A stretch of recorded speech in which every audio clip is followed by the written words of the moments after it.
अस्सलाम वालेकुम, नमस्ते। आज हम कवायद का टॉपिक पढ़ेंगे, वो है इल्म शरफ। इल्म शरफ यानी वो इल्म जिसमें अल्फाज पर बहस होती है, इनकी तब्दीलियों से नए अल्फाज बनाने के तरीके, यानी इनके जो बदलाव होते हैं उससे नए नए अल्फाज, जो नए शब्द बनाने के तरीकों पर, और जो दुरुस्त बोलना यानी सही बोलना उस पर और लिखने पर बहस होती है। दुरुस्त बोलना यानी सही बोलना और सही लिखने पर बहस होती है। बहस यानी उस पर ध्यान दिया जाता है या उस पर काम किया जाता है। यानी लफ्ज वाहिद है या जमा, यानी लफ्ज जो एक वचन है, वाहिद यानी एक वचन होता है, जमा यानी बहुवचन होता है। लफ्ज वाहिद है या जमा, मजकर है या मुअन्नस, स्त्रीलिंग है या पुल्लिंग है, फेल, फेल यानी क्रिया, क्रिया, इसमें यानी संज्ञा, या हरूफ, हरूफ यानी शब्द है। एक बार फिर से देखिए, वो इल्म जिसमें अल्फाज पर बहस होती है, इनकी तब्दीलियों से नए अल्फाज बनाने के तरीकों और दुरुस्त बोलने और लिखने पर बहस की जाती है, उसे इल्म शरफ कहा जाता है। यानी लफ्ज वाहिद है या जमा, एक वचन है या बहुवचन, मजकर है या मुअन्नस, स्त्रीलिंग है या पुल्लिंग, फेल यानी क्रिया है, इसम यानी संज्ञा है, हुरूफ यानी शब्द है, इस पर बहस यानी इस पर ध्यान दिया जाता है। इसमें अल्फाज किस तरीके से बनाते हैं ये बताया जाता है। इसमें जो अल्फाज होते हैं, शब्द होते हैं, वो किस तरीके से बनाते हैं वो बताया जाता है। अब आगे हम जो पढ़ेंगे वो है लफ्ज। लफ्ज जो है अरबी जबान का लफ्ज है, ये अरबी जबान का शब्द है। इसकी जो जमा होती है, इसका लफ्ज देखो वाहिद है, एक वचन है, इसकी जो जमा है अल्फाज होगी, ठीक है। इसका जो लुग़वी मायना जो होता है वो होता है डिक्शनरी, शब्दकोश का जो मायना होता है वो होता है मुंह से निकालना या बाहर फेंकना, मुंह से निकालना या बाहर फेंकना। अब इसकी जो डेफिनेशन, इस्तिलाह है, परिभाषा है, वो है, इस्तिलाह है कि हरफ के मजमुए को लफ्ज कहते हैं, यानी हरफ का जो समूह होता है उसको लफ्ज कहा जाता है।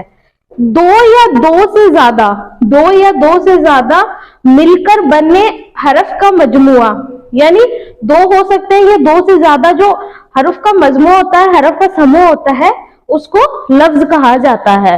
और हर जो कोई भी बात होती है वो अगर हम मुंह से बाहर निकालते हैं या मुंह से बोली जाती है वो लफ्ज कहलाती है। हरफ के मजमुए को लफ्ज कहा जाता है।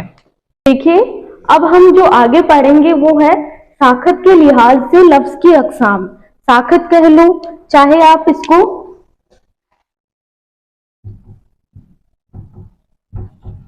बनावट भी बोल सकते हो, इसे हिंदी में रचना भी कहा जाता है।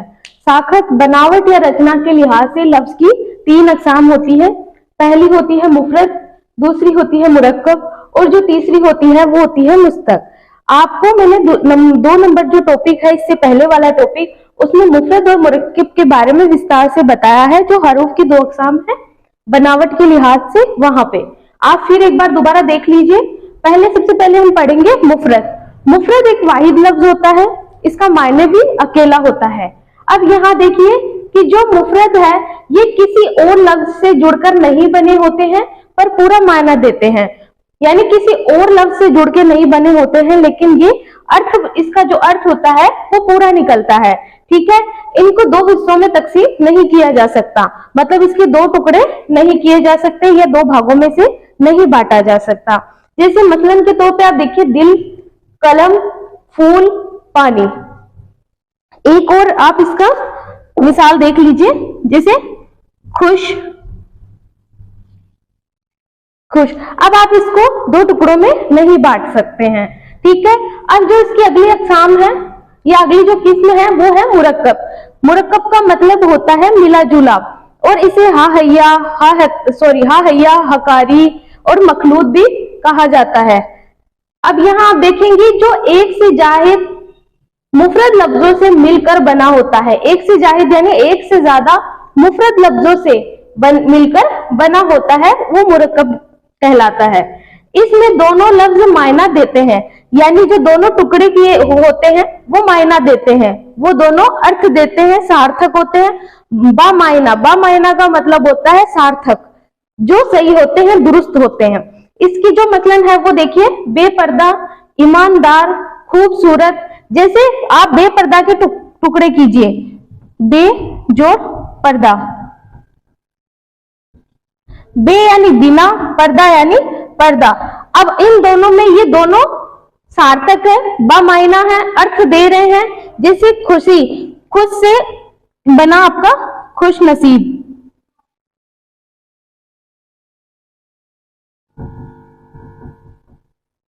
अब आप इसके टुकड़े कीजिए, खुश जोड़ नसीब।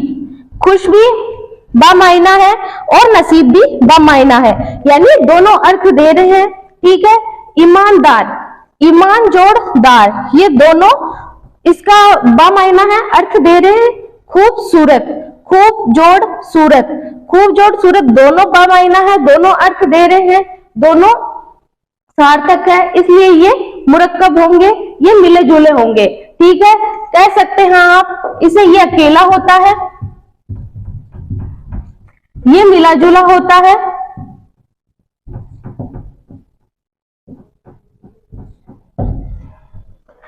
इसमें दोनों बामायना होते हैं। अब तीसरी आती है मुस्तक, ऐसे अल्फाज जो असल लफ्ज में तब्दीली से बने हो। जो असल लफ्ज होता है उसमें थोड़ा सा तब्दीली यानी थोड़े से बदलाव से बने हो।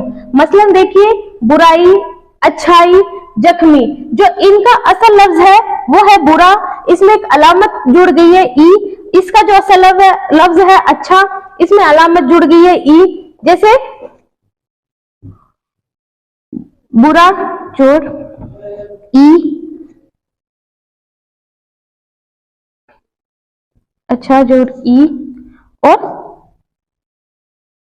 जख्म जोड़ ई। ये इसके साथ में बामायना शब्द है। देखो, एक इसमें बामायना होगा जो पूरा सार्थक का जो पूरा अर्थ दे रहा है, और इसके साथ में एक अलामत जुड़ जाएगी। जैसे वहां हो गया खुश, जो अकेला है, खुश नसीब मुरक्कब में जो दोनों बामायना है, और यहां हो जाएगा इसका खुशी।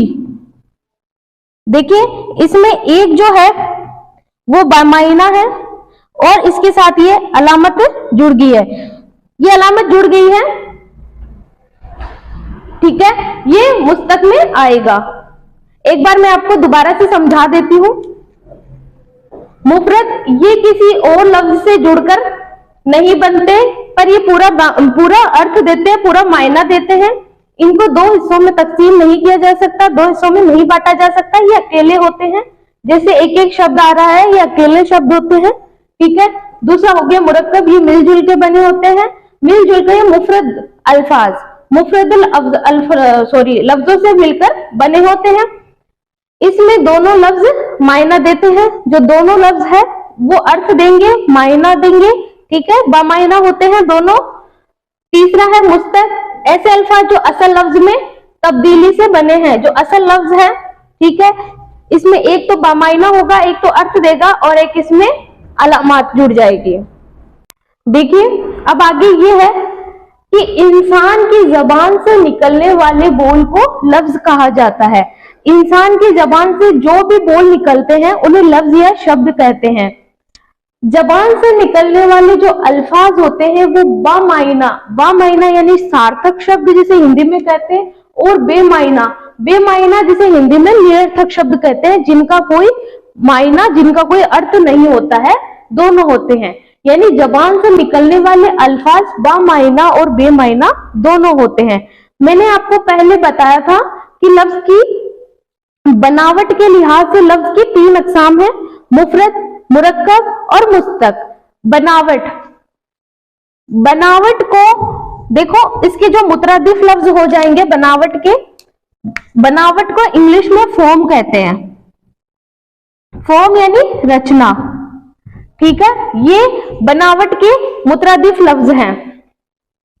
अब मैं आपको आगे बताती हूं, इसको कहते हैं शाखत, शकल, ठीक है, हैयत, सूरत, बनावट। ये जो भी है ये बनावट के जो मुत्रादिफ लफ्ज, मुत्रादिफ यानी पर्यायवाची, ये बनावट के मुत्रादिफ लफ्ज है। बनावट के लिहाज से लफ्ज की 3 अक़साम थी, मुफरद, मुरक्कब और मुस्तक। अब जो आगे होगा वो होगा मायना के लिहाज से लफ्ज की 2 अक़साम है। ठीक है, मायना के लिहाज से लफ्ज की 2 अक़साम जो है उसमें पहला है मौजू या कलीमा और दूसरा है मुहम्मल। तो हम सबसे पहले जो पढ़ेंगे वो पढ़ेंगे मौजू या कलीमा। मौजू या कलमा को बामायना भी कहते हैं, इसे हिंदी में सार्थक शब्द भी कहा जाता है। वो लफ्ज जो मायना रखते हो या मायनेदार लफ्ज को मौजू कहा जाता है। जो अर्थ रखते हो, जिनका कोई अर्थ निकलता है, मायना निकलता है, उसे मौजू कहा जाता है। ये बामायना होते हैं यानी ये सार्थक होते हैं। जैसे मसलन आप देख सकते, जैसे हम बोलते हैं खाना वाना खा लो, पानी वानी पी लो, तो जो खाना है उसका तो अर्थ निकल रहा है। खाना, पानी, रोटी, कलम, रात, दिल, दिन, कुर्सी, इन सब के अर्थ निकलते हैं, इन सब के मायना निकलते हैं, इसलिए इसको मौजू या कलीमा कहा जाता है या इसे बामायना भी कहते हैं। अब जो दूसरा आता है वो होता है मुहम्मल। मुहम्मल को बेमायना भी कहा जाता है, यानी इसको हिंदी में जो कहा जाता है वो होगा निरर्थक। वो लफ्ज जिनके कोई मायना ना निकले उसको मुहम्मल कहा जाता है, यानी जिसका कोई अर्थ नहीं निकलता हो, जिसका कोई मायना ना निकले उसे मुहम्मल कहते हैं। ये बेमायना होते हैं, ये जो है वो बेमायना होते हैं, इनका कोई अर्थ नहीं निकलता। मसलन जैसे मैंने बताया खाना वाना, तो खाना जो हो गया वो तो होगा आपका मौजू या कलीमा, और वाना जो हो गया जिसका कोई अर्थ नहीं निकलता है वो हो गया आपका मुहम्मल। पानी वानी, वानी जो होगा वो मुहम्मल होगा। कलम वलम, वलम जो होगा वो मुहम्मल होगा। रात वात, वात जो होगा वो मुहम्मल होगा। दिल विल, विल जो होगा वो मुहम्मल होगा। ऐसे बहुत से हैं, जैसे कुर्सी वुर्सी, कुर्सी जो हो गया वो आपका होगा कलीमा या मौजू, जो वुर्सी होगा वो होगा आपका मुहम्मल। देखिए अब आगे है कलीमा। कलीमा यानी हर बामायना लफ्ज को कलीमा कहते हैं। हर बामायना यानी सार्थक शब्द को जो एक मायना देते हैं, जिसका कोई अर्थ निकलता है, उसको कलीमा कहते हैं। कलीमा की 3 अक़साम होती है। कलीमा की जो है वो 3 अक़साम यानी 3 किस्में होती है। पहली है इस्म, दूसरी है फेल और तीसरी है हर्फ। इसम को इंग्लिश में नाउन और हिंदी में से संज्ञा भी कहा जाता है। इसम को इंग्लिश में नाउन, हिंदी में संज्ञा और उर्दू में इसम भी कहा जाता है। इसमें वो कलीमा होता है जिसमें नाम होता है, यानी कोई भी नाम होगा वो इसमें कहलाएगा और जमाने से खाली होता है। इसमें कोई नाम होता है लेकिन कोई जमाना यानी कोई काल नहीं होता है, जमाने से खाली होता है। जिसमें शख्स, जगह या चीज का नाम हो वो उसे इसमें कहते हैं। ठीक है, जिसमें किसी भी कोई शख्स हो, कोई भी आदमी हो, कोई भी पर्सन उसका नाम हो, कोई भी जगह हो, ठीक है, कोई भी चीज हो, उसको इसमें कहते हैं। जैसे मतलब देख सकते हैं आप आदमी, औरत, वाजिद, ये किसी का नाम है। ठीक है, पानी, ताजमहल, जयपुर, आगरा, ये सब जो आएगी वो इसमें आएगी क्योंकि ये एक नाम है और जमाने से खाली है। अब जो दूसरा आता है उसे कहते हैं फेल। फेल को इंग्लिश में कहते हैं वर्ब और हिंदी में कहते हैं इसको क्रिया। ठीक है, फेल एक काम होता है और जमाने के साथ होता है। ये एक काम होता है, जमाने के साथ होता है, जो कि इसम नाम होता है और जमाने से खाली होता है। जिसमें किसी काम का करना या होना पाया जाता है या होना जो जाहिर होता है उसे फेल कहते हैं। मसलन खाना, पीना, रोना, सोना। देखो सोना भी एक काम है, ये क्रिया है क्योंकि सोना एक काम है। ठीक है, अब इसके आखिर में इसकी देखो पहचान जो होती है वो आखिर में इसके ना आता है। जो फेल होगा उसके आखिर में ना आता है, इसलिए इसे फेल कहते हैं। अब जो तीसरा है वो है हरूफ। हर्फ वो कलमा है जो अकेला कोई मायना नहीं देता, लेकिन इसमें और फेल को मिलाकर अपना मायना जाहिर करता है। मतलब वो खुद एक ऐसा कलिमा है जो खुद तो कोई मायना नहीं देगा, खुद तो बेमायना होगा, लेकिन इन दोनों के साथ मिल जाएगा तो अपना मायना जाहिर करता, अपना अर्थ बताता है। ठीक है, ये ना नाम होता है ना काम होता है, ये नाम और काम दोनों को मिलाने का काम करता है। मतलब वो नाम होता है, इसमें नाम होता है, फेल काम होता है, और जो हरफ है वो ना नाम होता है ना काम होता है, ये दोनों को इसमें और फेल को मिलाने का काम करता है। जैसे तक, ठीक है, यहां तक, वहां तक, देखो तक का अकेले का कोई मायना नहीं निकल रहा है, लेकिन किसी के साथ मिल गया तो उसका मायना निकल रहा है। यहां तक, वहां तक, पर कहां पर, मेज पर, कुर्सी पर, ठीक है, तख्त पर, ये जो तख्त मेज कुर्सी है वो इसमें है। ठीक है, को, ये सब मिलके हुरूफ होते हैं। देखिए अब आगे ऐसा है कि फेल और जो इसम है, इसमें और फेल है वो मुस्तकिल होते हैं,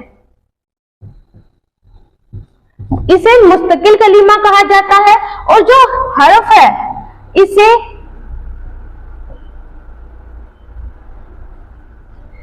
गैर मुस्तकिल कलीमा भी कहा जाता है।